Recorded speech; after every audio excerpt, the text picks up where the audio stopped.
Welcome back to Eklavya Study Point and I am Sachin and in today's video we are going to discuss the chapter New Centers of Power। ठीक है, और ये जो है आपका political science book का fourth chapter है NCERT का। इसकी बेस्ट एक्सप्लेनेशन इजी नोट्स के साथ आपको मैं देने वाला हूं, तो चलिए फिर वीडियो को हम स्टार्ट करते हैं। आपको बताना चाहूंगा कि if you have any query you can message me on Instagram. मेरा यूज़र नेम आप सभी के सामने दिया गया हुआ है। तो सबसे पहले आपको बता दूं कि अगर आप हमारा टेलीग्राम चैनल ज्वाइन करना चाहते हैं तो class 12 ESP new group search मार के आप टेलीग्राम चैनल को ज्वाइन कर सकते हैं। और इंट्रोडक्शन के साथ अपने चैप्टर को हम स्टार्ट करते हैं। So, with the end of bipolarity in the world politics in the early 1990s, it became evident that new centers of economic and political power could limit the powers of US dominance। जिस तरीके से Soviet union खत्म हो गया और हमारा जो bipolarity का एंड हो गया, तो ऐसा लग रहा था कि कुछ न्यू सेंटर्स पावर के आएंगे अल्टरनेटिव, जो कि यूएस यानी कि अमेरिका के डोमिनेंस को कहीं ना कहीं उसकी पावर को मतलब लिमिटेड करेंगे। So the new centres of power emerged in the form of, ठीक है, अब कौन कौन से न्यू सेंटर्स ऑफ पावर्स आए? कुछ तो ग्रुप्स थे और कुछ इंडिविजुअल देश थे। सो ग्रुप्स में आते हैं हमारे यूरोपियन यूनियन और आसियान, ठीक है, सार्क, ब्रिक्स। ये क्या है कि ग्रुप्स हैं देशों के, और इसके अलावा कुछ देश भी थे, ठीक है। These organizations tried to transform the countries in the region into prosperous economies, ठीक है। And on the other hand, rise of China's economy has also made a great impact on the world politics। और China की economy का जिस तरीके से rise हुआ है वो भी वर्ल्ड पॉलिटिक्स के अंदर काफी देखने वाली चीज है। तो न्यू सेंटर ऑफ पावर में हमारे पास दो टॉपिक्स हैं। एक तो ऑर्गेनाइजेशंस के बारे में पढ़ाऊंगा और आपको स्टेट्स या फिर नेशंस के बारे में पढ़ाऊंगा। सबसे पहले स्टार्ट करेंगे हम ऑर्गेनाइजेशन से। यूरोपियन यूनियन यानी कि ईयू से मैं आपको पढ़ाना स्टार्ट करूंगा।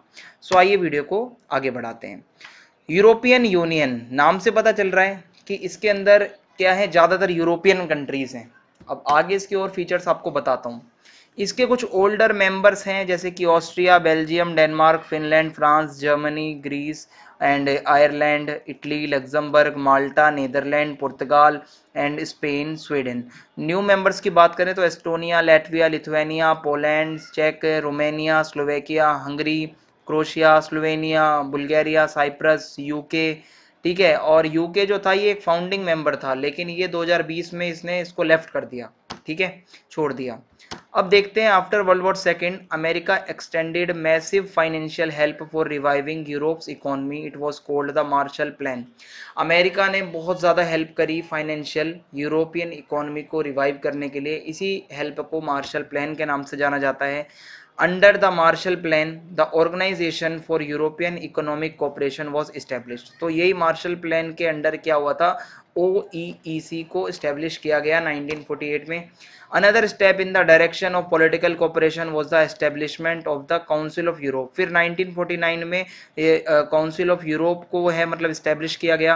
Gradually the process of economic integration of European capitalist countries proceeded leading to the formation of European Economic Community. लगातार कैपिटलिस्ट कंट्रीज जो हैं वो जुड़ती जा रही थी, और फिर जाके क्या होता है कि 1957 में यूरोपियन इकोनॉमिक कम्युनिटी को इस्टेब्लिश किया जाता है। और फिर this process acquired a political dimension, और धीरे धीरे धीरे धीरे इसको एक पॉलिटिकल डायमेंशन मिलता है with the foundation of the European Parliament. जब यूरोपियन पार्लियामेंट का जो पूरा फाउंडेशन चलता है, और the collapse of Soviet bloc led to the establishment of the European Union. और जैसे ही सोवियत ब्लॉक जो है वो बिल्कुल खत्म हो जाता है, कोलैप्स हो जाता है, उसके बाद यूरोपियन यूनियन हमें देखने को मिलता है 1992 में। यूरोपियन यूनियन का मेन एम क्या है, to create a common foreign and security policies. Europe के जितनी भी कंट्रीज हैं उनकी कॉमन फॉरेन पॉलिसीज हो, कॉमन सिक्योरिटी पॉलिसीज हो। Cooperation on justice and home affairs, cooperation हो, ठीक है। Creation of a single currency, पूरे यूरोप में एक ही करेंसी चले। और अब इसका इकोनॉमिक इन्फ्लुएंस क्या है यूरोपियन यूनियन का, ये मैं आपको बताता हूँ। The European Union is the world's second biggest economy, ठीक है, with a GDP of more than $17 trillion in 2016। समझ में आ रहा है आपको? Next to the United States of America, भाई सेकंड नंबर पे आ गई थी। Its currency euro can pose a threat to the dominance of US dollar. Euro खतरा है, ठीक है, डॉलर के लिए। यूरो क्या है, वहां की करेंसी है। The European Union's share of world trade is much larger than that of the United States, allowing it to be more assertive in trade disputes with the US and China। Trade में बहुत ज़्यादा आगे है, और world trade share के अंदर अगर तुम देखोगे भाई तो इसका अमेरिका से भी ज़्यादा शेयर है लगभग, ठीक है। और क्या है, it has an economic influence over its closest neighbour as well as in Asia and Africa. अपने नेबर्स में और एशिया और अफ्रीका में भी इसका काफ़ी इकोनॉमिक इन्फ्लुएंस है। It also functions as an important bloc in international economic organizations such as WTO। International जो इकोनॉमिक ऑर्गेनाइजेशंस हैं जैसे कि आपका वर्ल्ड ट्रेड ऑर्गेनाइजेशन, तो वहाँ पे भी इसका काफ़ी ज़्यादा इन्फ्लुएंस देखने को मिलता है। फिर है political and diplomatic influence of European union. यहाँ पे क्या है भाई, जो फ्रांस है इसका मेंबर है यूरोपियन यूनियन का, वो परमानेंट मेंबर है यूएनओ के सिक्योरिटी काउंसिल में। पहले यूके भी था, ठीक है, लेकिन ये 2020 में जा चुका है, सो हम ये नहीं लिख सकते पेपर में कि यूके भी इसका मेंबर है। और the European Union includes several non permanent members of UNSC. United Nation Security Council में बहुत सारे नॉन परमानेंट मेंबर्स भी यूरोपियन यूनियन से हैं। Military influence of European Union. The European Union armed forces are the second largest in the world. ठीक है, simple है। Its total spending on defence is second after USA. USA के बाद defence पे अगर कोई पैसा लगाता है तो वो यूरोपियन यूनियन है। One European Union member state France, ये इसके पास न्यूक्लियर भाई सारे हथियार हैं और सिक्योरिटी काउंसिल में परमानेंट मेंबर है। Okay, and it is also the world's second most important sources of space and communication technology वगैरह में भी बहुत आगे है भाई ये। अब हमारा नेक्स्ट जो है वो है आसियान। ठीक है, यूरोपियन यूनियन मैंने आपको पढ़ा दिया है, काफ़ी अच्छे से आपको समझ आ गया होगा आखिर ये है क्या। अब हम चलते हैं आसियान की तरफ। आसियान का मतलब यहाँ पे क्या है, association of south east Asian Nations. ठीक है, association of south east Asian nation. ये इस्टेब्लिश हुआ 1967 में और बैंकॉक डिक्लेरेशन पे साइन हुआ। फाउंडिंग कंट्रीज जो थी, फाउंडिंग मेंबर्स में Indonesia, Malaysia, Philippines, Singapore, Thailand, ये सारे फाउंडिंग मेंबर्स थे जिन्होंने साइन करके इसको इस्टेब्लिश किया था। फिर ओवर द ईयर्स यहाँ पे क्या होता है, ठीक है, over the years Brunei Darussalam, Vietnam, Laos, Myanmar जिसको बर्मा भी कहते हैं, and Cambodia also joined ASEAN. ठीक है, इन्होंने भी आसियान को बाद में ज्वाइन कर लिया और फिर ये 10 मेंबर्स वाला एक देश बन चुका, मतलब देश नहीं, एक पूरा ग्रुप बन गया 10 मेंबर्स का। ऑब्जेक्टिव्स ऑफ आसियान, इसके ऑब्जेक्टिव्स क्या हैं, इकोनॉमिक ग्रोथ करना आसियान कंट्रीज की, सोशल प्रोग्रेस करना, ठीक है, कल्चरल डेवलपमेंट करना ज़्यादा से ज़्यादा, रीजनल पीस एंड स्टेबिलिटी। ठीक है, तो ये क्या है कि जितनी भी आसियान की कंट्रीज हैं वहाँ पे ये सब चीज़ों का डेवलपमेंट, प्रोग्रेस और ग्रोथ करना ही इसका मेन ऑब्जेक्टिव है। आसियान के 3 पिलर्स हैं, ध्यान से देखिएगा। आसियान ने अपना विजन 2020 अडॉप्ट किया था 1997 में कि 2020 तक आसियान हर तरीके से पॉलिटिकली, ठीक है, पॉलिटिकली, इकोनॉमिकली और सिक्योरिटी वाइज हमेशा आगे रहेगा। सो ऐसे में 2015 में क्या हुआ कि इसने आसियान कम्युनिटी को लॉन्च किया जिसके 3 पिलर थे। सबसे पहला पिलर है आसियान सिक्योरिटी। सिक्योरिटी का मतलब है कि आसियान जो है सिक्योरिटी के मामले में, जो ये कम्युनिटी का काम इसका क्या है कि ज़्यादा से ज़्यादा मतलब कॉन्फ्लिक्ट्स को मतलब ठीक करना, पीस बनी रहे। फिर आसियान इकोनॉमिक को काम सौंपा गया कि भाई ज़्यादा से ज़्यादा ट्रेड एंड इकोनॉमिकली जितनी भी जो मैटर्स होते हैं उन सब पे आप फोकस करेंगे। फिर उसके बाद है आसियान सोशियो कल्चरल कम्युनिटी। ठीक है, इसका काम क्या था कि भाई सोशल डेवलपमेंट जितना भी करना है, कल्चरल जो भी डेवलपमेंट करना है वो सब, ठीक है। फिर उसके बाद आगे है हमारा आसियान विजन 2022। सो आसियान का विजन 22 क्या कहता है, आइए मैं आपको बताता हूँ। सो इसका विजन 2020 क्या कहता है कि ASEAN is rapidly growing into an important regional organisation, काफ़ी ज़्यादा ग्रो कर रहा है। और इसमें ये बताया जाता है कि it build upon its existing policy to encourage negotiations over conflicts in the region. ठीक है, thus ASEAN had mediated the end of the Cambodian conflict. Cambodian conflict जो है वो भी खत्म हुआ। ईस्ट तिमोर का जो क्राइसिस था वो खत्म हुआ। और एनुअली यहाँ पे डिस्कशन भी होता रहता है, कॉपरेशन से काम करना और ग्लोबली अपने आप को एक बेहतर रीजनल ऑर्गेनाइजेशन बनाना अपने विजन 2020 का, इसका यही एक सबसे मेन गोल था। अब अगला हमारा टॉपिक है सार्क। सार्क का मतलब क्या होता है मैं आपको बताता हूँ अंदर, ठीक है। सो सार्क का मतलब है the south Asian association for regional cooperation. South Asian countries की ये पूरी ये एसोसिएशन है जिसमें रीजनल कोऑपरेशन की बात होती है। एंड इसको इस्टेब्लिश किया गया था जब साइन हुआ था, ठीक है, सार्क चार्टर ढाका के अंदर बांग्लादेश में on 8th December 1985. It was a major regional initiative by the South Asian states to evolve cooperation. South Asian देशों ने बहुत बड़ा स्टेप उठाया था ये कॉपरेशन को बढ़ाने के लिए। ऑब्जेक्टिव इसके भी वही है, इकोनॉमिक ग्रोथ करना, साउथ एशियन कंट्रीज की सोशल प्रोग्रेस करना, कल्चरल डेवलपमेंट करना, regional piece and stability, cooperate करना एक दूसरे को, ये मेन कुछ इसके ऑब्जेक्टिव्स रहते हैं सार्क के, ठीक है। और यही आप ज्यादातर अगर देखोगे ऑर्गेनाइजेशन हो, चाहे इंटरनेशनल हो चाहे रीजनल हो, ऑब्जेक्टिव्स ज्यादातर के सेम रहते हैं, तो आप इसको लिख सकते हो ज्यादातर हर जगह। और क्या है, सार्क के मेंबर देख लो, इंडिया, बांग्लादेश, भूटान, मालदीव्स, नेपाल, पाकिस्तान, श्रीलंका, अफगानिस्तान, ये सार्क के मेंबर्स हैं। And Afghanistan became member of SAARC at the 13th annual summit in 2005, ठीक है, अफगानिस्तान बाद में इसका मेंबर बना था। सार्क की कुछ लिमिटेशंस हैं, जैसे कि कॉन्फ्लिक्ट्स होते हैं इंडिया पाकिस्तान के बीच में कश्मीर इश्यू को लेकर, तो इस वजह से भी ये आपस में कोऑपरेट नहीं कर पाते ज़्यादा। And India's neighbors feared that India intends to dominate them by influencing at the political and social level. यहाँ पे कुछ जो नेबर्स हैं इंडिया के, वो ये समझते हैं कि इंडिया हमें डोमिनेट कर देगा, ठीक है, पॉलिटिकली भी और सोशली भी। सो इस तरीके से ये कुछ लिमिटेशंस हैं। सार्क मेंबर्स जो है मेजोरिटी वो लीस्ट डेवलपिंग कंट्रीज हैं, ठीक है, यहाँ कुछ कंट्रीज जो है वो डेवलपिंग है, पैसा इतना नहीं होता, ठीक है, सफिशिएंट फंड नहीं बन पाता इनके पास में, तो ये फंड की भी दिक्कत रहती है। अब हमारा नेक्स्ट टॉपिक है SAFTA.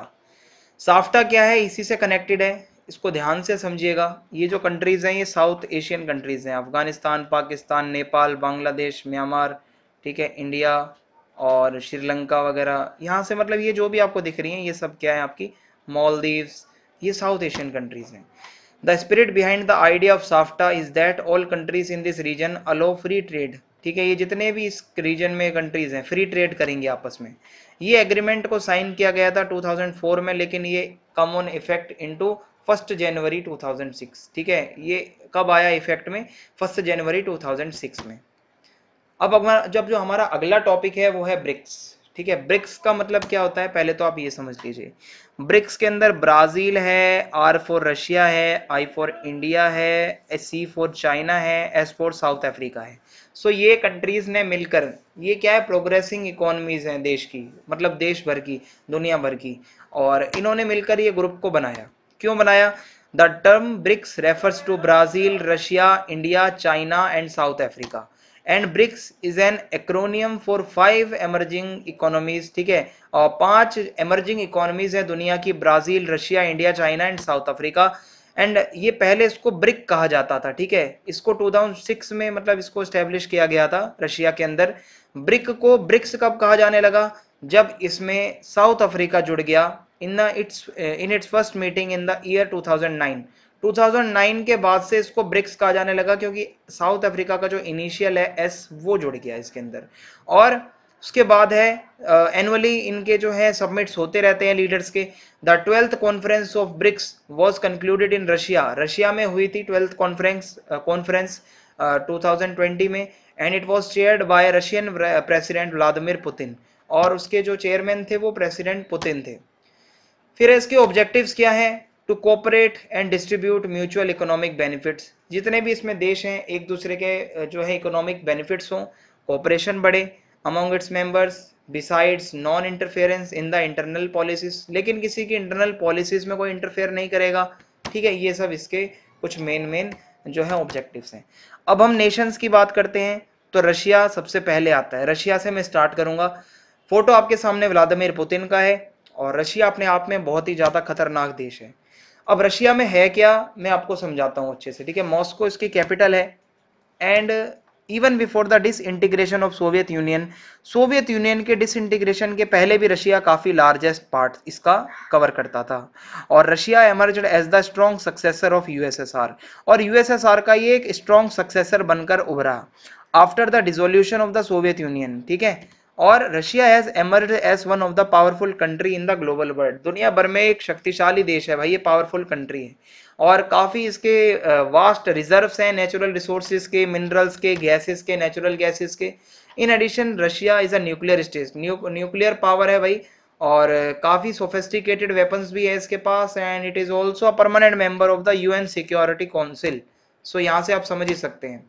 Russia's economy is a mixed and transitional economy of upper middle income with vast natural resources। भाई इसके रिसोर्सेज से बहुत इनकम आती है इसे, ऑयल और गैस से ज़्यादातर। It is Europe's fifth largest economy, Europe की फिफ्थ लार्जेस्ट इकोनॉमी है, वर्ल्ड की 11th लार्जेस्ट इकोनॉमी है by nominal GDP, and the world 6th largest economy by the purchasing power parity. So ये मतलब आप देख सकते हैं कि कितना ज़्यादा पावरफुल देश है। अब आता है हमारा इंडिया, ठीक है, जिसके प्राइम मिनिस्टर नरेंद्र मोदी जी हैं। इंडिया भी धीरे धीरे धीरे धीरे डेवलपमेंट करता जा रहा है अपना, और इसके अंदर है क्या आइए देखते हैं। India has emerge as an important global power in the 21st century.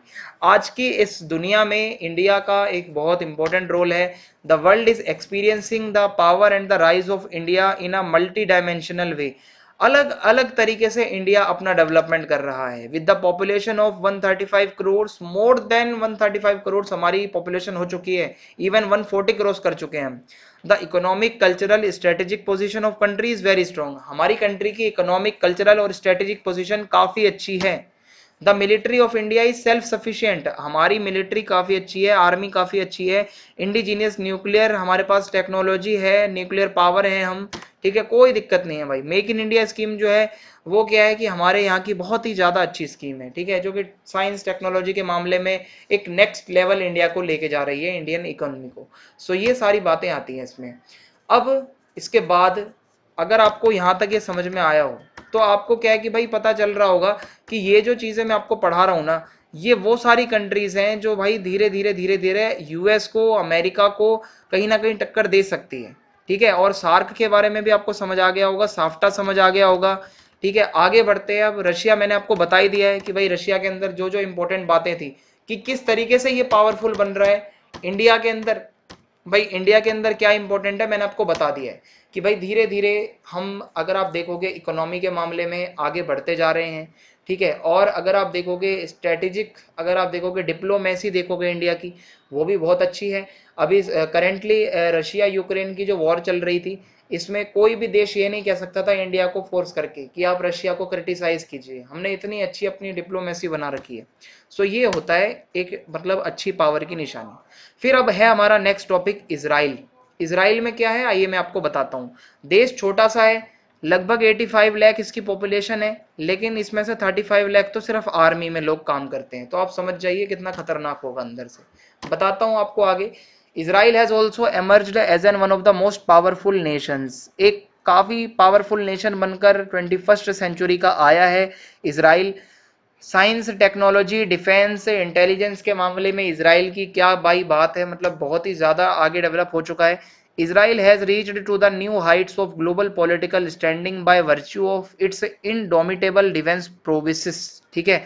काफ़ी ज़्यादा इसकी जो डिफेंस की जो टेक्नोलॉजी है भाई वो तो बहुत ज़्यादा अच्छी है। टेक्नोलॉजिकल इनोवेशंस, इंडस्ट्रियलाइजेशन और एंड एग्रीकल्चरल डेवलपमेंट, ठीक है, ये काफ़ी ज़्यादा इसको आगे लेकर जा रहा है। इसकी सिचुएशन काफ़ी ज़्यादा ऐसी है कि भाई वेस्ट एशियन कंट्रीज लगातार इस पर अटैक करती रहती हैं, ठीक है, लेकिन फिर भी ये डेवलपमेंट करता जा रहा है। अब क्या है आगे, तो भाई अब हमारा जो नेक्स्ट टॉपिक है वो है चाइना। चाइना कैसे एक न्यू सेंटर ऑफ पावर बनता जा रहा है और यहाँ तक कि सुपर पावर भी बन सकता है आने वाले टाइम में। तो आइए देखते हैं इसको अंदर से।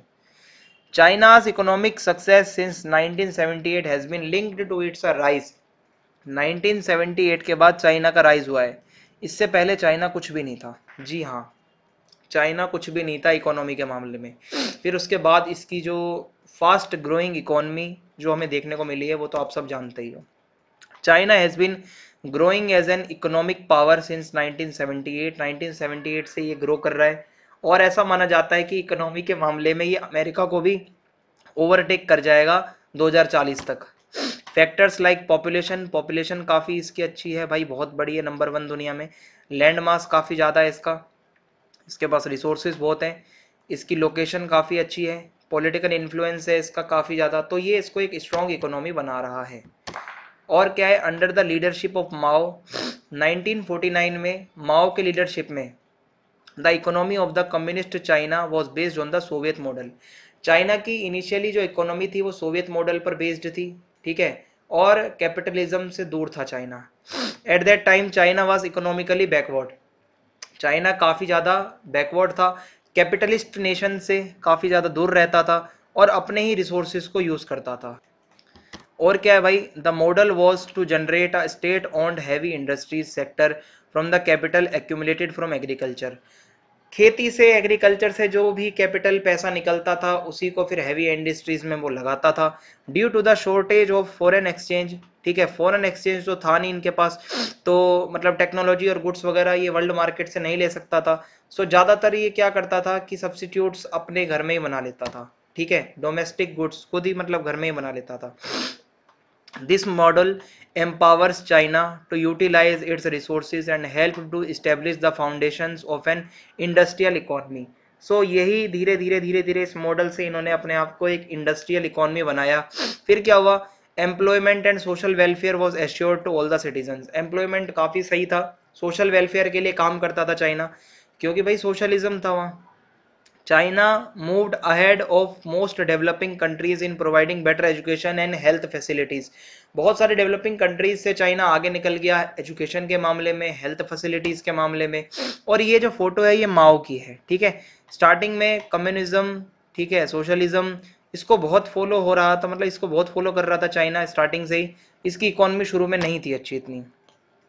फिर क्या होता है, major policy decisions were taken in the 1970s। 1970s में कुछ डिसीजन लिए गए चाइनीज लीडरशिप के द्वारा, ठीक है, by Chinese leadership. China ended its political and economic isolation with US in 1972। US के साथ जो आइसोलेशन था चाइना का बहुत सालों से, वो इसने एंड कर दिया 1972 में। चाओ एन लाई जो थे उन्होंने 4 तरीके के मॉडर्नाइजेशंस को अपनाया, एग्रीकल्चर को मॉडर्नाइज किया, इंडस्ट्री को, साइंस एंड टेक्नोलॉजी को एंड मिलिट्री को, इन 1973। लेटर इन 1978 देंग शाओपिंग जब आए चाइना के लीडर, उन्होंने क्या करा, ओपन डोर की पॉलिसी को अनाउंस किया और इसको अपनाया। एंड पॉलिटिकल एंड इकोनॉमिक जो मतलब आप यहाँ पे देख सकते हो कि रिफॉर्म्स होने लगे चाइना के अंदर। Open door policy was to generate higher productivity, ज़्यादा से ज़्यादा प्रोडक्टिविटी यहाँ पे चाहिए थी, इसीलिए ओपन डोर की पॉलिसी को अपनाया गया ताकि इन्वेस्टमेंट हो ज़्यादा से ज़्यादा कैपिटल का, बाहर के देश आके चाइना में इन्वेस्ट करें। So market economy was adopted, market economy adopt करी चाइना ने यहाँ पर, और इस तरीके से इकोनॉमी को धीरे स्टेप बाय स्टेप ओपन किया चाइना ने, पहले नहीं था चाइना इतना। एग्रीकल्चर सेक्टर वॉज प्राइवेटाइज्ड इन 1982, ठीक है, 1982 में प्राइवेटाइजेशन हुआ एग्रीकल्चर का, 1998 में प्राइवेटाइजेशन हुआ इंडस्ट्रीज का, और ट्रेड बैरियर्स जो थे वो हटा दिए गए, ठीक है, जो कि स्पेशल इकोनॉमिक जोन्स थे वहां से ट्रेड बैरियर्स हटा दिए गए ताकि फॉरेन इन्वेस्टर्स आ सकें। State plays a dominant role in setting up a market based economy in China, और स्टेट का ही सारा डोमिनेंट रोल था इसके अंदर। The economic policies helped the Chinese economy to deal with stagnation. Economic policies के वजह से ही चाइना ने धीरे धीरे स्पीड पकड़ी और धीरे धीरे उसकी ग्रोथ हुई। Privatisation of agriculture resulted in rise of agricultural production. जब एग्रीकल्चर प्राइवेटाइज हुआ तो ज़्यादा से ज़्यादा एग्रीकल्चरल प्रोडक्शन बढ़ा एंड रूरल इनकम भी काफ़ी ज़्यादा बढ़ी, जिससे इकोनॉमी और ज़्यादा फास्टर एंड पेस से, मतलब क्या हो, एक पेस से बढ़ने लगी। The Chinese economy including both industry and agriculture grew at a faster rate. और चाहे इकोनॉमी, चाहे भाई इंडस्ट्री वाली हो चाहे एग्रीकल्चरल इकोनॉमी हो, हर तरीके से चाइना जो है डेवलपमेंट करना लगा और ग्रोथ होने लगी चाइना की। The new trading laws and creation of special economic zones attracted foreign players and foreign trade. और नए नए ट्रेडिंग लॉज आ गए चाइना में, ओपन डोर को अपना लिया, बहुत सारे ऐसे रूल्स एंड रेगुलेशन आ गए जिससे कोई भी आराम से आके अपना ट्रेड कर सकता था चाइना के साथ में, जिससे बहुत सारी फॉरेन कंट्रीज का इंटरेस्ट बढ़ा चाइना की तरफ। अब इसके बाद है, although the Chinese economy has improved, China आगे तो बढ़ गया लेकिन बेनिफिट हर किसी को नहीं मिला चाइना में। The rate of unemployment has risen, unemployment बढ़ गया, वर्किंग कंडीशंस, ठीक है, and female employment is bad, ठीक है, बहुत ज्यादा बुरा वर्किंग कंडीशंस है वहां पे, खासकर फीमेल के लिए।